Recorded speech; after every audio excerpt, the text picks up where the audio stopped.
Quilters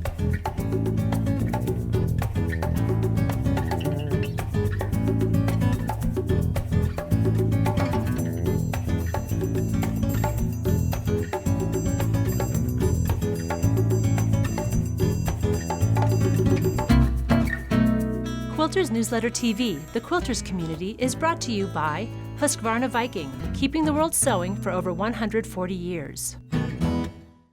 Hi, and welcome to Quilters Newsletter TV, the Quilters community.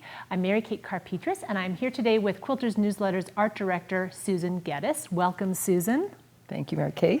And nice to be here. Susan is here today to show us a great technique for foundation piecing that reduces fabric waste. Correct. Because when we write a pattern for foundation piecing, we're assuming a certain amount of scraps. You know, we really figure that you're going to maybe just lob off a huge chunk of fabric and lay it down, because you never know which way it's going to flip. But you're here to show us today a technique so that you will know which way it's going to flip. That's exactly right. And you can cut smaller patches and save more of your fabric. That's true. And let's start with this beautiful block that you made, that you designed. Yes. Called Fresh. I designed it specifically for this lesson, and the reason it was designed is because it's got so many angles. And angles are where you get into trouble when you're foundation piecing. Yeah. So, well, let's take a look at some of these pitfalls. Okay. So the first pitfall is when you just take a big old square of fabric and you put it over an angled patch and you sew it down and flip the fabric over, and you've got a part of your foundation that's not been covered. Okay, so you're ripping this out and you're starting all over again.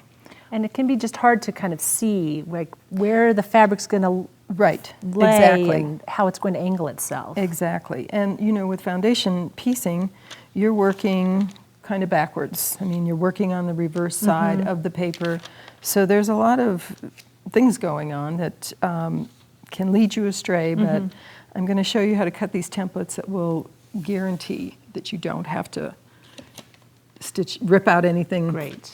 And save fabric. Okay, so the first thing we're going to do is start with our pattern. I call this Fresh, and what you do is you take your foundation pattern, you take some freezer paper, what you trace the pieces of your foundation onto the freezer paper, onto the dull side of the freezer paper, okay? And you want to transfer your piecing numbers. You want to transfer any grain lines you have. Yeah, those are there for a reason. Yeah, the grain lines are there to assure that your block comes out square. Even though, you know, if you're working with a plain colored fabric that has no print, you might think, oh, that doesn't matter. But it does in the construction of things. And in this case, I also marked the color gray because that's a constant in this block. The rest of the colors are scrappy greens. Okay. Okay? So whatever notes you need to make onto these templates, make them. Absolutely. Make it easy for yourself. Very helpful. Okay, and then you're going to cut these out. You can either use a rotary cutter or you can use scissors, but do not add any seam allowances at this point. Just cut along the red lines. Okay. Okay. Okay, so here I took, this is the reason I marked the gray ones. I took all the grays and ganged them on one piece of fabric, making sure that I left at least an inch between all these patches. And then you take your iron and you press this down. That's why the freezer paper is important, because it sticks. It has that shiny plastic side. Right, exactly. And use as many templates as you need to. When they stop sticking, then make yourself another set of templates. Yeah, that's the nice thing. They can be reused. Absolutely, yeah. Okay, so... And so you press this onto the wrong side of your fabric. Yeah, that's the essential thing, the wrong side of the fabric. The shiny side of the freezer paper goes to the wrong side of the fabric. Okay, you remember nothing else. Yes, exactly.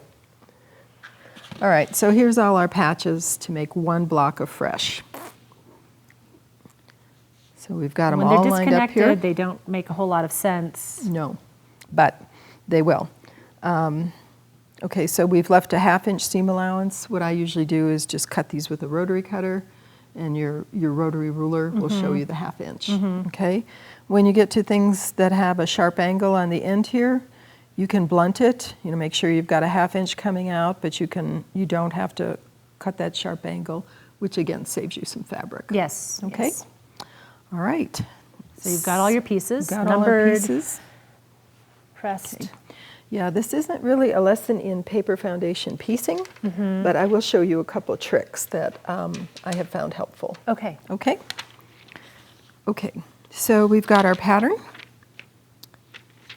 As you can see, we put patch number 1 down and pinned it, and we've got a good 1/2 inch all around the line.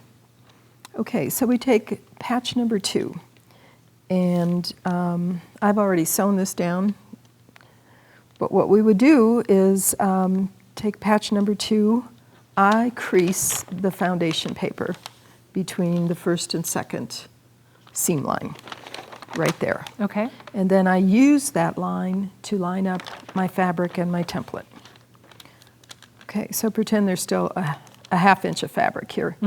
So we take where the template is.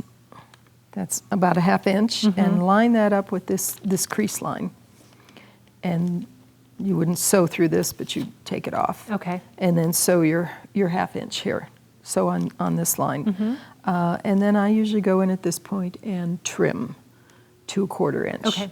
Or less if you have a really tight place for where another patch is going to meet. Because once it's joined, Yes, once it joins, it's pretty good. And you don't want all this bulk in there. no. No need. Okay, so we've got patch 2 sewn, we've flipped it down, and you can see it just has lined it beautifully. Right. Okay, now we're going to take patch 3, which has a bunch of strong angles. I would just lay it this way to kind of align it, what I know the right side's going to look like, but then when we go to sew, we're going to flip it this way.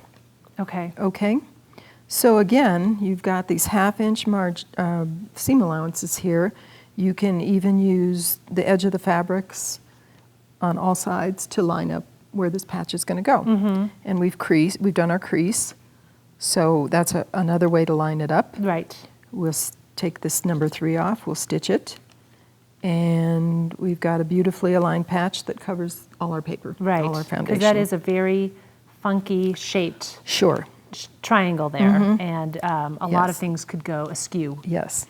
if you're new to foundation piecing or you don't have these pre-cut shapes Yes. going on. And I have to tell you, once I started doing this way, I don't just take a chunk of fabric and put it on anymore. It's worth it to take your time It to is, take it this, is. take this step. It definitely is. Okay. Okay. So we'll show you one more trick, one more thing that this technique really helps. I have a patch here that has a definite pattern in it.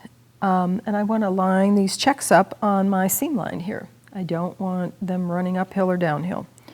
So again, I make my crease between patches 3 and patches 4. I've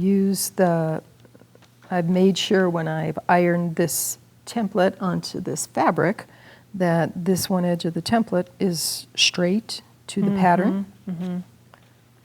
So we'll use our crease to line that up. We'll stitch it, and There you once go. we've stitched it and pressed it, you've got a nice even line there. Yeah, and it your, makes- and your plaid matches up. It makes really good use of directional fabrics, and you can really incorporate that design element into your piecing. Whereas Right. again, when you cut off the piece of fabric and you kind of lay it down, unless you have amazing visual spatial abilities, which not many of us do, Right. you're not going to get the look that you might want. So it's a Absolutely. great design tip as well. Yeah, so Fantastic. And let's take a look at the completed unit. So this is one. This is a finished, just one unit that would go into the Correct. completed block. correct. And as you can see, you know, we've got uneven edges there, but we haven't trimmed it yet. So when we go to trim, on our seam allowance, we've got perfect coverage. Fantastic. Okay. Let's take a look at the block one more time. And we're going to be making this available as a free download on the Quilters Newsletter website, so be sure to go and visit that to download your own version of this. We have other tutorials, we have other blocks available if you're new to foundation piecing, but definitely give this technique a try. You'll be really pleased with the results. Thank you so much for designing this block for us. You're welcome. And demonstrating this technique for us today, Susan. You're welcome. Thank you for joining us. We look forward to seeing you next time. Bye-bye.